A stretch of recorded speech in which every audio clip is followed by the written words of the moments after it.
السلام علیکم ناظرین، میرا نام ہے ذیشان حیدر اور آپ کو روشن پاکستان پر ایک بار پھر سے خوش آمدید۔ ناظرین اکرام، ہم آج کی اس ویڈیو میں خانہ کعبہ کے متعلق چند حیران کن حقائق کے بارے میں جانیں گے، لہٰذا ہمارے ساتھ آخر تک جڑے رہیے گا۔ تو یہ ناظرین بڑھتے ہیں ٹاپک کی طرف بنا ٹائم ضائع کیے۔ ناظرین اکرام، خانہ کعبہ مسلمانوں کا قبلہ اول ہے، جس میں حج کے موقع پر دنیا بھر کے مسلمان ایک ہی جگہ پر اکٹھے ہوتے ہیں۔ یہ مقدس جگہ سعودیہ عرب میں وادی حجاز میں واقع ہے۔ جب اللہ نے حضرت آدم علیہ السلام کو دنیا میں بھیجا تھا، تب اللہ تعالیٰ نے حضرت آدم علیہ السلام کو زمین پر قبلہ بنانے کا حکم دیا۔ حضرت آدم علیہ السلام نے حکم کی تعمیل کی اور 4 دیواری پر مشتمل ایک قبلہ بنایا جو طوفان نوح کی وجہ سے ڈھہ گیا تھا۔ پھر اس کے بعد اللہ تعالیٰ نے حضرت ابراہیم علیہ السلام کو اس کی تعمیر کرنے کا حکم دیا۔ حضرت ابراہیم علیہ السلام اور ان کے فرزند حضرت اسماعیل علیہ السلام نے اس مقدس بیت اللہ کو تعمیر کیا۔ اس کے بعد تاریخی مواد میں مختلف حکومتوں، خلافتوں اور سلطنتوں نے خانہ کعبہ کی تعمیر میں اپنا کردار ادا کیا۔ ناظرین اکرام، شروع میں خانہ کعبہ کے 2 دروازے اور ایک کھڑکی ہوا کرتی تھی۔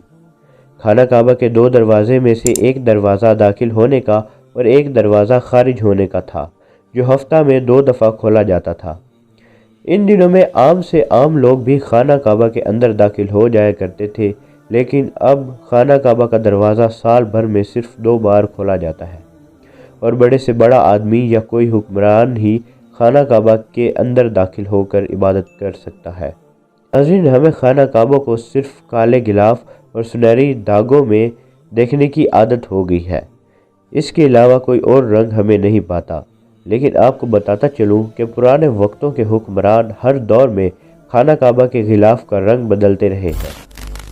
ناظرین اکرام، جب بارش آتی تھی تو خانہ کعبہ کے ارد گرد کی جگہ پانی سے بھر جاتی تھی اور لوگوں کا طواف کرنا مشکل ہو جاتا تھا، لیکن پھر بھی لوگ طواف کعبہ کرتے تھے۔ آج کے دور میں جدید مشینوں سے خانہ کعبہ میں پانی نہیں بھرنے دیتے۔ ناظرین اکرام، کبھی نہ کبھی یہ بات تو سنی ہی ہوگی کہ خانہ کعبہ کے اوپر سے نہ تو کوئی جہاز گزر سکتا ہے اور نہ ہی کوئی پرندہ، کیونکہ خانہ کعبہ کے اوپر ایک اور قبلہ موجود ہے جس کے گرد فرشتے طواف کرتے ہیں، اور اس قبلہ کو بیت المعمور کہا جاتا ہے۔ ہمارے آخری نبی حضرت محمد خاتم النبیین صلی اللہ علیہ وآلہ وسلم نے فرمایا تھا کہ جب میں نے معراج کی سیر کی تو میں نے جبرائیل سے اس قبلہ کے بارے میں پوچھا، تو جبرائیل نے بتایا کہ اس کو بیت المعمور کہتے ہیں، جو خانہ کعبہ کے عین اوپر واقع ہے۔ ناظرین اکرام، حجر اسود کے بارے میں ایک سوال تو ذہن میں آتا ہوگا کہ یہ پتھر چاندی کے سانچے میں ہی کیوں لپٹا ہوا ہے؟ تو آپ کو بتاتا چلوں کہ وہ چاندی اس مقدس پتھر کی حفاظت کے لیے لگائی گئی ہے۔ اس مقدس پتھر کو یہ بھی فضیلت حاصل ہے کہ حضرت محمد صلی اللہ علیہ وآلہ وسلم نے ایک کپڑے میں اس پتھر کو لپیٹ کر ہر قبیلے کے سردار سے اٹھوایا تھا۔ یہ وہ وقت تھا جب مکہ میں خون ریزی عروج پر تھی اور لوگوں کے درمیان حجر اسود کو نصب کرتے وقت جھگڑا ہو گیا تھا، لیکن آپ صلی اللہ علیہ وآلہ وسلم نے ایک ایسا منصفانہ منصوبہ بنایا تھا حجر اسود کو نصب کرنے کے لیے، جس سے تمام لوگ مطمئن ہو گئے تھے، جس کی وجہ سے حجر اسود آج بھی خانہ کعبہ کے کونے پر نصب ہے۔